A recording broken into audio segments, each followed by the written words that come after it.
Egypt has contracted to buy 180,000 tons, of which from India, less than the previously agreed 500,000 tons. India banned wheat exports but made allowances for countries like Egypt with food security needs.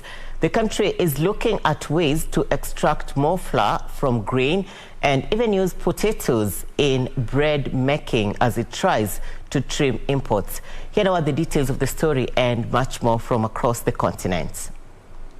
Egypt, one of the world's biggest wheat importers, has in recent years purchased much of its grain from the Black Sea, but saw those imports disrupted by Russia's invasion of Ukraine. Conflict has also further raised wheat import costs. Egypt is looking at ways to obtain more flour from grain, raising the extraction percentage for flour used for subsidized bread to 87.5% from 82%. Current wheat reserves are sufficient for nearly 6 months after the procurement of 3.9 million tons in the local harvest. Meanwhile, South Africa's Eskom will continue with Stage 4 power cuts until Wednesday as unlawful labor action at various plants impacts maintenance works. Eskom's struggles have recently taken a turn for the worse due to a salary dispute with workers. The firm was forced to widen electricity cuts over the weekend as labor protests linked to deadlock wage talks disrupt operations.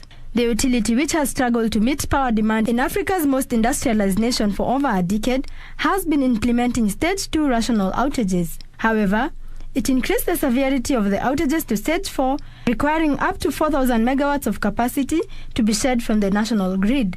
Finally, Zimbabwe's annual inflation reached 191% in June. The country already suffers from sanctions that have exacerbated the pre-existing economic crisis. The finance minister says the government will not hesitate to intervene to caution against price increases and exchange rate volatility. The price of basic goods, including bread, has soared, which prompted the central bank to offer bakers access to foreign currency in order to curb increases. The energy regulator on Friday announced a second increase in a month in gas prices. Thousands of nurses and doctors at state-run hospitals were on a strike since Monday, demanding a hefty raise in wages in US dollars due to the slide in local currency and the erosion of the value of their earnings due to inflation.